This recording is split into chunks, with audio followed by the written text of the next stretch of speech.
It's now my pleasure to introduce a living legend, human rights activist and author who spent 9 years in prison in the former Soviet Union as a prisoner of Zion. I hope you've all seen the exhibit outside where we're launching today with Limud FSU and in partnership with a Jewish agency, 25 years since the Soviet Union opened its gates to Jewish Aliyah. He has served as chairman of the executive of the Jewish Agency since June 2009, exactly 6 years ago. Ladies and gentlemen, a legend in his own time, Natan Sharansky.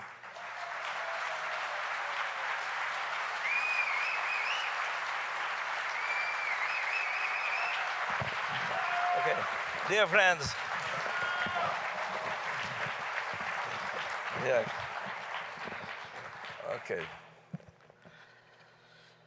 Yes, it's nice to think that when you ask what is your profession, I'm a legend.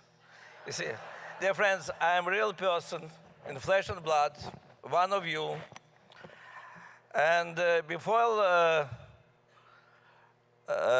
say about the topic of my speech today, Jews on the Move, I want really to say a couple of words about two Jews, one who just now spoke before me, Nila Lowy, and the other is Jacob Blue. I have to say, Nila Lowy mentioned a lot of things that she is doing together with the government.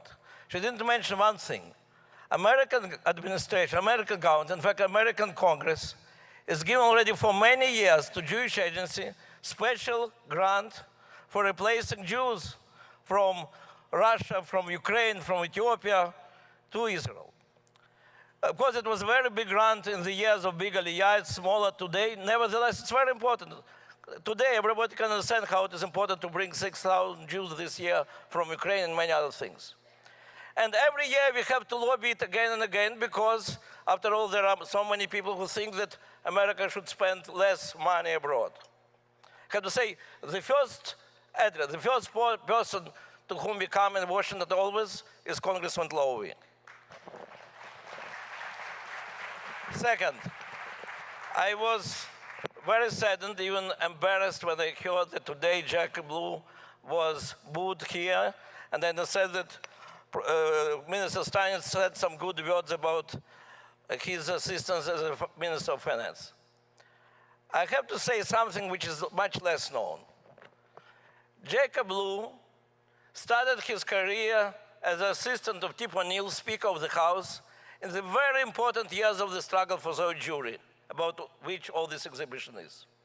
And he, days and nights, after the work and during the work, was taking families of prisoners of Zion and taking them through all the corridors of power in order to make sure that their case will be heard and the pressure on the Soviet Union will grow and they will be released. So many Soviet Jewish refuseniks and prisoners of Zion, I personally obliged to him and some others for their successful efforts to release them from prison.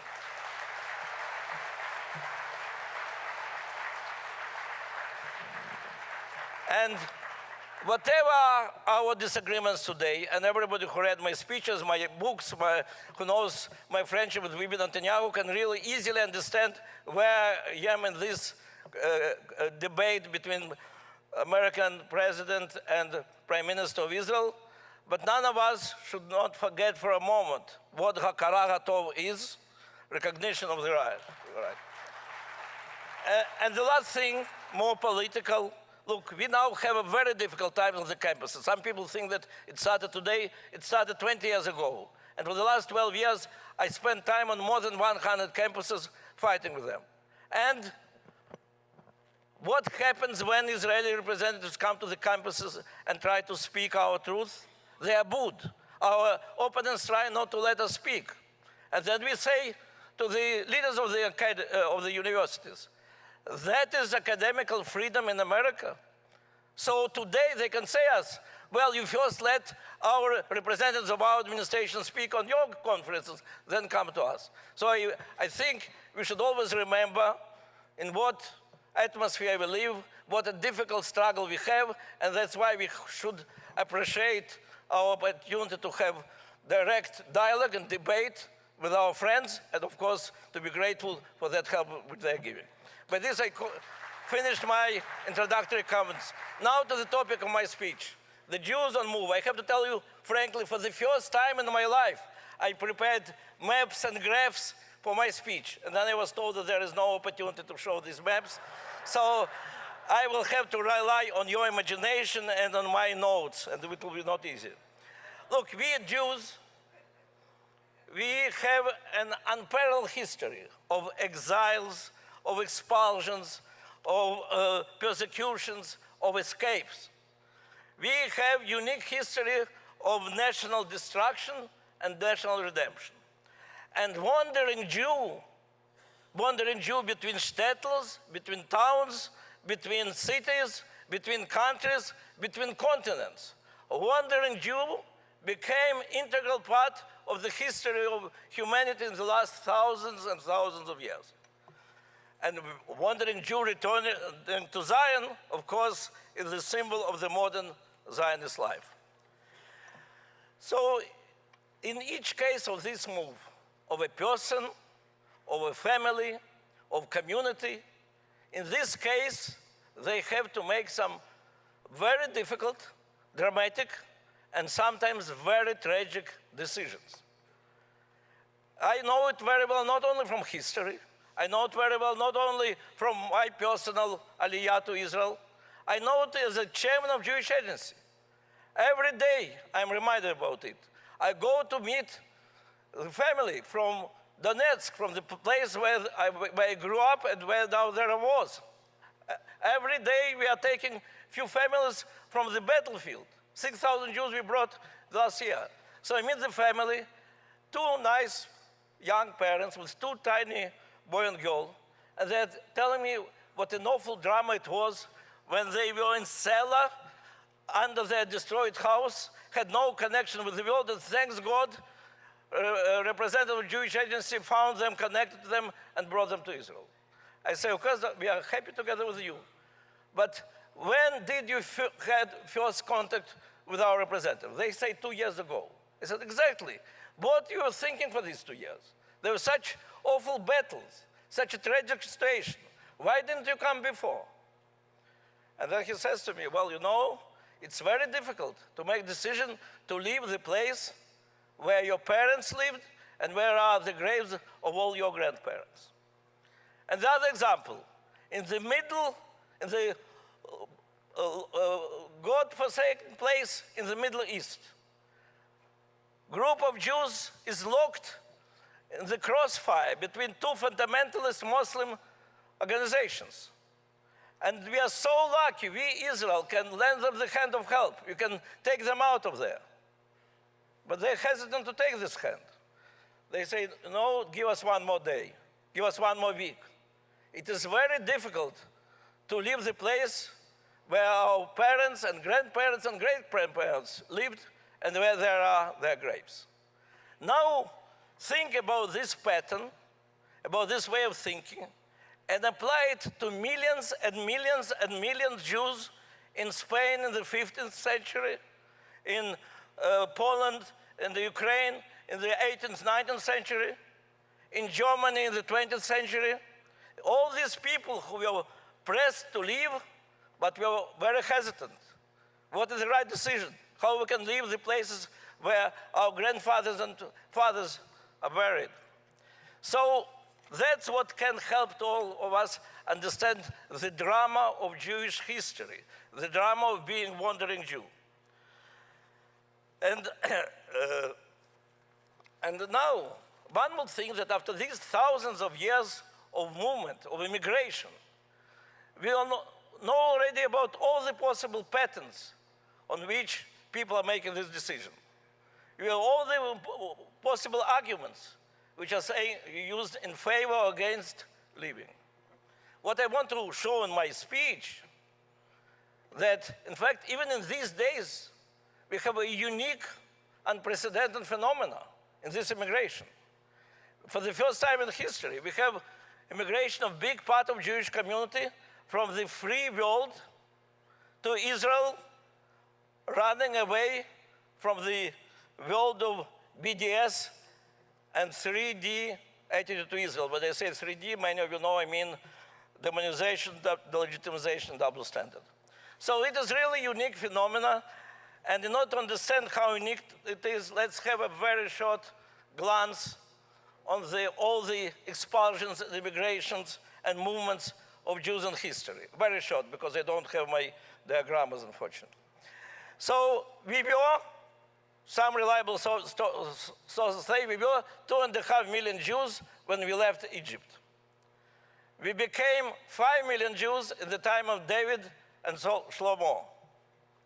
And then there was a civil war, divisions among us, assimilation, and destruction of the first temple. And as a result, we went down dramatically to the lowest level in our history, 300,000. We were 5 million, we were 5% of all the world population, and we became 300,000, 150 in Palestine, 150 in Babylon. And then at the time of the Roman Empire, we were 4.5 million again. And then this awful destruction of the Second Temple and destruction of our people after the Bar Kokhba revolt. And as a result, we are a little bit less than 1 million people, equally distributed between Palestine and Babylon, and a small community in Europe. And then at the time of Crusaders, the population in Palestine goes down to less than 1,000. And then the population of Europe starts growing. It is Crusaders. It is expulsions from many European countries, and the biggest one, of course, from Spain. And it is pogroms of Bogdan Khmelnytsky, which all of us kept us under 1 million. There were many movements from one community to the other in Europe, but we always were under 1 million. And then some unbelievable 250 years came between the end of the 18th century to 1939, when we moved from 1 million to almost 17 millions. And then, of course, there was Holocaust. In the meantime, in 1882, started pogroms in Russia, which continued almost for 40 years. Millions and millions of Jews moved to the United States of America. And the first 100,000 Zionists came to Palestine. So if you look at all these moves in history and ask us, what are the conditions under which Jews are moving? Because you remember, Jews really don't want to leave the places where their grandfathers lived, where they feel themselves part of this history of this place. There are two conditions, always. I checked it. Two conditions. First of all, there must be pressure on Jews, anti-Semitism, prejudices. They're not like, they're hated. And second, the government should support this move, should see Jews as scapegoat, should think that it will be good if Jews will leave. So these two conditions have to be fulfilled. Sometimes, very rare in history, the government, in spite of all these persecutions, doesn't want Jews to leave. There are two cases. In one case, we needed the 10 plagues of God to Paro in order to leave Egypt. In the other case, we needed the miracle of the solidarity of all the Jews in the world to bring down the Iron Curtain and let Soviets go. But usually these two conditions are absolutely necessary. Then let's see what happened in our Zionist period, when the State of Israel was created. More than 3 million Jews came from all the world to Israel.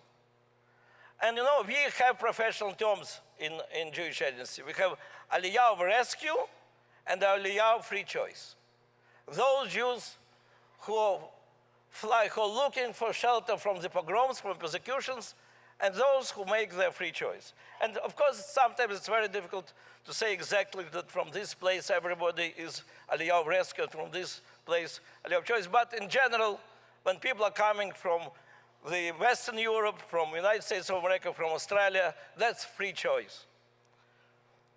In fact, if you look at all the big waves of Aliyah after Holocaust from Arab countries, from the former Soviet Union, of course it's Aliyah of rescue. And you'll find out that almost 90% of those who came to Israel came on Aliyah from rescue. In fact, in some years, it was only 1 or 2% of Aliyah that were Aliyah of choice. Almost all the Aliyah of rescue. In the last years, something interesting is happening. In the last years, we have increased of the proportion of Aliyah of free choice, and this year, 2014, is the first year in the history of Israel when increased Aliyah, we had a big increase in the last year, when this increased Aliyah, 51% of those who came, they came from the countries of the free choice.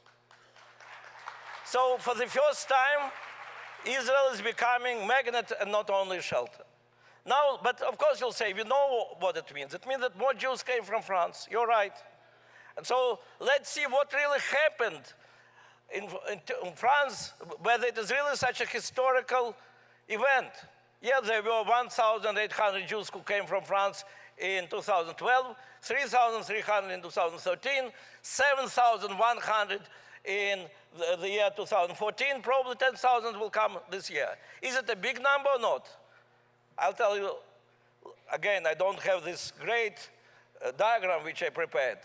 If you look on all the countries of the free world from 1948, the norm is 1/10%. Well, in America, of course, it's much less than 1/10% of the community moves to Israel in 1 year. 2/10, 3/10, you can see sometimes. In France, it was usually 0.3%. Once in history, there was 0.5%.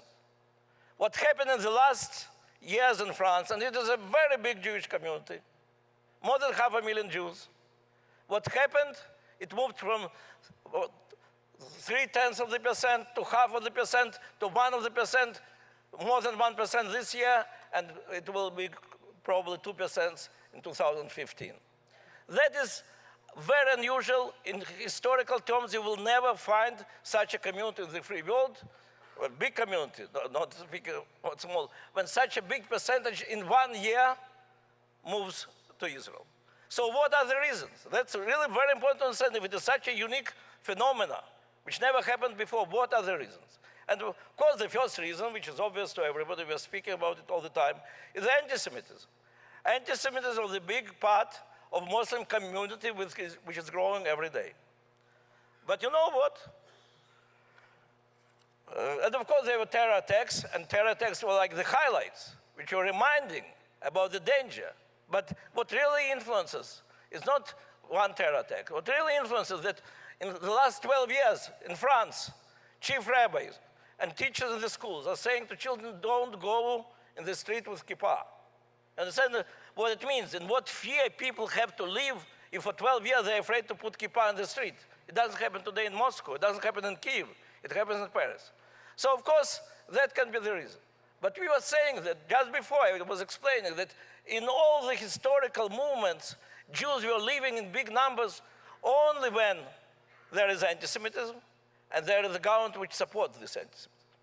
In case of France, we can say that the government does everything to protect Jews. In terms of legislation, in terms of police, in terms of cooperation with the communities. French leaders believe that it's the biggest failure for France if, God forbid, 100,000 Jews will leave. That's what they said. I have good news for them. They have no way already to prevent 100,000 Jews from leaving. But so why? And I'll tell you why. Because it is not, Jews feel themselves uncomfortable not only when they are passing the Muslim neighborhood. They feel themselves uncomfortable when they come to their home. And their home is liberal France. Liberal France which Jews helped to build. Liberal France for which they measure their own liberalism by their attitude to Jews. Liberal France which believes that anti-Semitism is #1 enemy. But this liberal France, which I call post-liberal France, doesn't like Israel. This post-liberal France is post-liberal because the leading ideology is post-nationalism. So they believe that nationalism is kind of prejudice. They believe in postmodernism, which says that all the values are relative. So there are no values for which you should fight, and definitely nothing for which you should die. They appreciate liberalism. They're not ready to fight for liberalism. And in this France, Israel is the last remnant of colonialism, and insistence of Israel to be Jewish state in the Middle East, and the readiness of Israel to fight against, again and against, for our right to be Jewish state in the Middle East is viewed as the biggest danger to stability and peace in the world. So if you are a loyal member of liberal France, you have to think like this. And you know, I was asking many young Jewish European leaders in Brussels, in Stockholm, in Malmö after the terrorist attacks, do you see the future for yourself and your community in Europe? And those who were saying yes, they were saying yes, but on one condition. If you can convince people around us that we have nothing to do with Israel, that we are not responsible for Israeli policy. And then I have to explain them that they are probably right, but it means that they will be assimilated. Because there are only two anchors, and we checked the statistics, only two anchors which protect us from assimilation. It's our faith and the state of Israel. So if you are not, good, one more minute. So if you don't want to be assimilated, if you feel yourself connected to Israel, you feel yourself very uncomfortable in liberal France, and of course you are scared by anti-Semitism of Islamic France. And that is the new phenomena, this combination of classical anti-Semitism and new anti-Israel anti-Semitism, that what pushes Jews out of Europe, that what creates this new exodus of Jews from Europe. And the real miracle that we are very proud of is that the overwhelming majority of these people who have a choice to go to Montreal, to go to New York, to go to London, to go to Australia, overwhelmingly choose to come to Israel. And I can tell you why. Because I asked them, why you're so crazy at the time of war to come to Israel? And they say, and they all go in Israel many times, so check, they compare, it is a Aliyah of choice. And they say, because the life of Jew is more meaningful in Israel, because in Israel we feel ourselves more free to speak about our views than in any other place, because society is more optimistic and more creative. So free, creative life with meaning, that's what they look for, and that's the real celebration of Zionism. Not only shelter, but a real magnet. Thank you.